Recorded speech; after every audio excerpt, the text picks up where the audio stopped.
Hi, nice to meet you. आज हम लोग देखने वाले थर्मल स्ट्रेस के कुछ शॉर्टकट ट्रिक्स। तो अगर आप शॉर्टकट ट्रिक्स को अच्छे से समझना चाहते हैं तो वीडियो को शुरू से लेकर अंत तक देखना। वीडियो का कोई भी पार्ट मिस मत करना।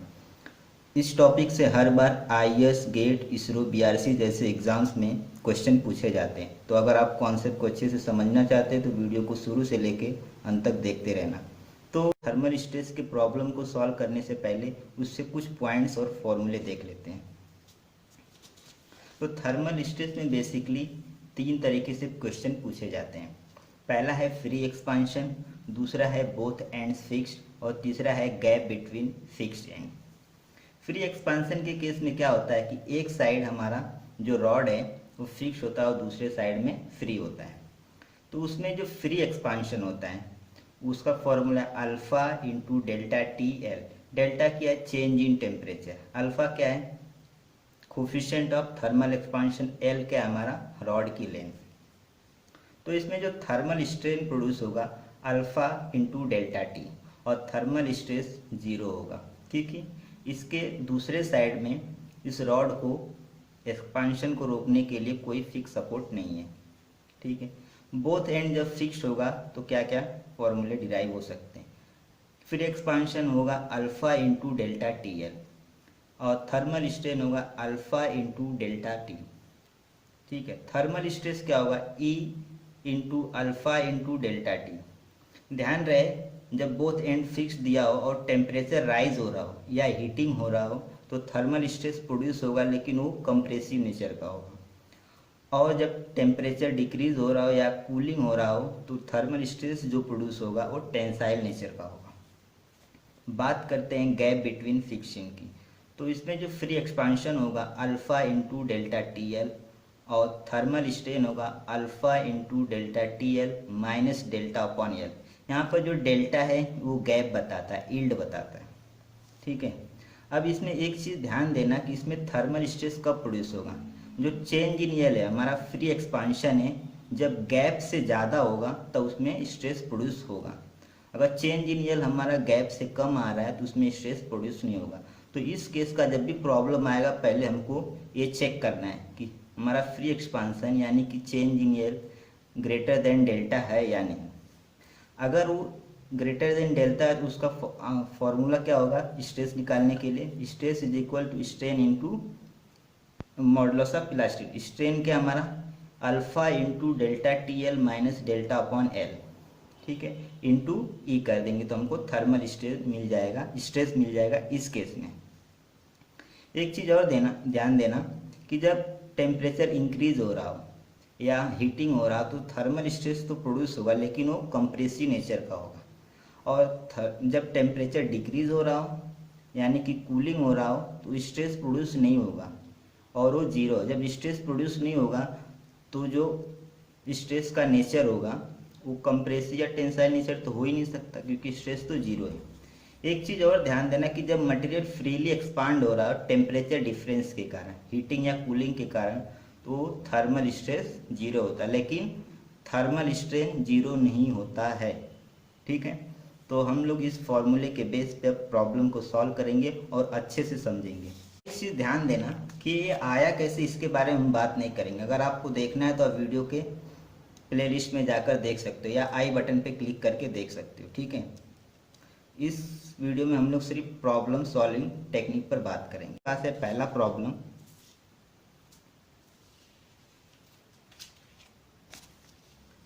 क्या दिया हुआ है कि steel bar is held by two fix support as shown in figure and is subjected to an increase of temperature delta T is equal to 100 degrees Celsius. If the coefficient of thermal expansion and Young's modulus of elasticity of steel are 11 into 10 raised to minus 6 per degree Celsius and 200 GPa respectively, the magnitude of thermal stress in MPa induced in the bar. ये हमको filling the blanks type का net type का question आया था gate 2017 में। मैंने ये अपने हिसाब से लिखा है ताकि हमको कंप्रेसिव टेंसाइल का थोड़ा कॉन्सेप्ट क्लियर हो सके। क्वेश्चन गेट में इतना ही दिया हुआ था, ये मैंने अपने तरीके से ऐड किया है। तो देखो पहला एक कौन सा केस है, दूसरा केस है, सेकेंड केस है।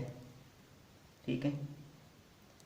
पहला प्रॉब्लम क्या क्या दिया हुआ है, डेल्टा टी दिया हुआ है 100 degree Celsius, coefficient of thermal expansion दिया हुआ है 11 इंटू 10⁻⁻6 पर डिग्री सेल्सियस, और मॉडुलस ऑफ इलास्टिसिटी दिया हुआ है 200 GPa। ठीक है, इसको मेगा पास्कल में कर लेंगे तो 200 इंटू 10⁻³ MPa हो जाएगा। ठीक है, और हमको क्या पूछा है, थर्मल स्ट्रेस निकालने के लिए पूछा है। तो इस केस में थर्मल स्ट्रेस का फॉर्मूला क्या होता है, thermal stress is equal to E into alpha delta T, E into alpha delta T इस केस में। ठीक है, तो हमारे पास क्या क्या है, E दिया हुआ है 200 और हमको आंसर कितना निकालना है MPa में, इसलिए मैंने इसको MPa में कन्वर्ट कर लिया। ठीक है, 200 इंटू 10⁻³ इंटू अल्फ़ा कितना देगा 11 इंटू 10⁻⁻6। ठीक है, और डेल्टा टी 100 डिग्री सेल्सियस दिया हुआ है। ठीक है, यहाँ पर लिखने की जरूरत, तो क्या हो जाएगा ये 2 इंटू 10⁵ इंटू 11 इंटू 10⁻⁻6 इंटू 100। तो यहाँ से ये कैंसिल आउट हो जाएगा, तो 2 इंटू 11 बचेगा और ये 10⁻⁻1 बचेगा, ये 100 बचेगा। राइट, तो क्या हो जाएगा 2 इंटू 11 इंटू 10 हो जाएगा, क्यों? राइट, तो क्या हो जाएगा 11 दूना 22 इंटू 10, तो ये आ जाएगा 220 MPa। ध्यान देना, अब इतना तो आंसर है, गेट में यही पूछा था, जस्ट आपको ये आंसर फिलअप कर देना है। अब ये निगेटिव आ रहा है तो आपको जब आंसर फिलअप करोगे तो -220 MPa फिलअप करना है, क्योंकि ये कंप्रेसिव नेचर का है। क्यों कंप्रेसिव नेचर का है? क्योंकि टेम्परेचर राइज हो रहा है, subjected to increase of temperature. और मैंने क्या बताया था, जब इस केस में टेम्परेचर राइज हो रहा हो तो हमारा थर्मल स्ट्रेस क्या आता है, कंप्रेसिव नेचर का। अगर आपको ऑप्शन वाइज दिया होता तो क्या होता आंसर, आंसर आपका ये होता। ठीक है ना, तो एक कंप्रेसिव नेचर का, लेकिन आपको जब फिलअप करना है तो -220 लिखना होगा। ठीक है, तो आंसर आ जाएगा ये वाला। काफ़ी इजी है, बस कॉन्सेप्ट आपको समझ में आना चाहिए। एक क्वेश्चन और देखते हैं, क्वेश्चन नंबर 2। क्या दिया है कि circular rod of length L and area of cross section A has a modulus of elasticity E and coefficient of thermal expansion alpha. One end of the rod is fixed and other end is free. मतलब ये पहला case है, पहला case है। ठीक है, एक side का फिक्स्ड है और एक साइड फ्री है। ठीक है, इसका अल्फा दिया हुआ है, ई दिया हुआ है, इसकी लेंथ एल दी हुई है और इसका area of cross section A दिया हुआ है। If the temperature of the rod is increase by delta T, ठीक है, डेल्टा टी से इंक्रीज कर रहा है, देन ऑप्शन ऐसे दिया हुआ है कि इसका थर्मल स्ट्रेस क्या होगा और थर्मल स्ट्रेन क्या। ई टी क्या है यहाँ पर, थर्मल स्ट्रेन बताता है, और सिग्मा टी क्या है, thermal stress.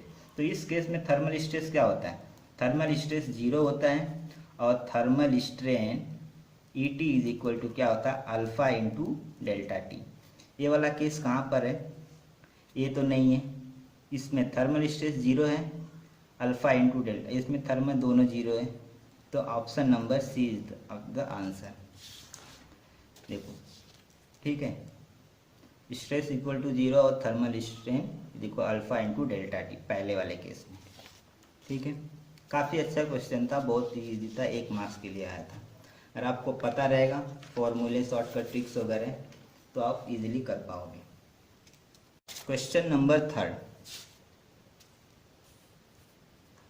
A steel rod 2 metre long is held between 2 walls and heated from 20 degree Celsius to 60 degree Celsius, E and alpha are इतना दिया हुआ है। The stress induce in the rod if wall yield by 0.2 mm।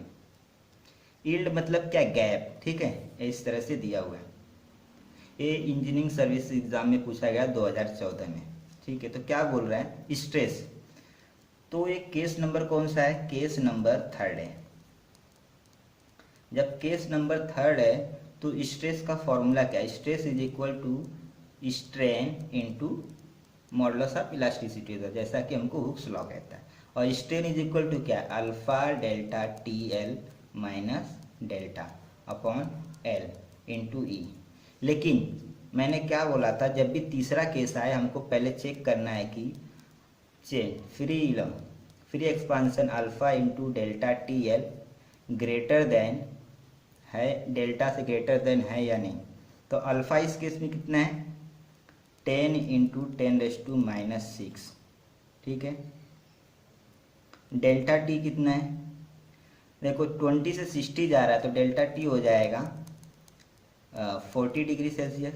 60 minus 20 कर देंगे तो right ना, तो ये हो जाएगा 40। और यल कितना है? 2 मीटर है, मतलब 2000 mm। तो ये आंसर आ जाएगा आपका, तो देखो 1 0 1 0 3 0, तो कितना हो जाएगा? 10⁻⁻⁶ इंटू 10⁵ इंटू 2 इंटू 4, राइट, यही हो जाएगा ना। ये हो जाएगा 8 इंटू 10⁻⁻⁻, तो ये हो जाएगा 0.8 mm। तो देखो डेल्टा यल ग्रेटर देन डेल्टा से, इसका मतलब ये हुआ कि स्ट्रेस प्रोड्यूस होगा इसमें। अब सवाल ये है कि स्ट्रेस कितना प्रोड्यूस होगा, ठीक है ना। तो वो स्ट्रेस तो हम निकाल लेंगे, ठीक है। पहले हमको ये चेक करना है स्ट्रेस निकालने के लिए, डेल्टा यल ग्रेटर देन डेल्टा, अगर है तो स्ट्रेस प्रोड्यूस होगा, अदरवाइज स्ट्रेस इज 0। तो स्ट्रेस क्या आ जाएगा? स्ट्रेस का फॉर्मूला ये है, अगर 0 नहीं भी होगा तब भी आपको ये निकालना है। देखो stress is equal to alpha delta T L minus delta upon L into E. अब देखो ध्यान देना कि alpha into delta T L अभी हमने निकाला, alpha into delta T L कितना आया? 0.8, और डेल्टा कितना है हमारा? 0.2 है, ठीक है। और यल हमारा क्या है?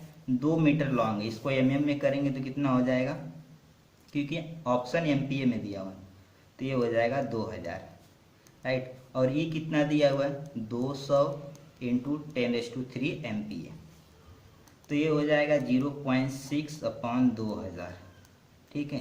ये हो जाएगा 200 इंटू 10⁻³, तो 0 से 0 कट गया, तो 0.6 अपॉन 20 इंटू ये हो जाएगा, ठीक है, इतना हो जाएगा। 1 0 से 1 0 कट जाएगा, राइट। और ये बचेगा, इसको करूँगा तो ये 20/2 हो जाएगा, तो ये आ जाएगा आपका 120/2, तो ये आ जाएगा 60, ठीक है, थर्मल स्ट्रेस। अब ध्यान देना, एक कंप्रेसिव नेचर का है या टेंसाइल नेचर का है।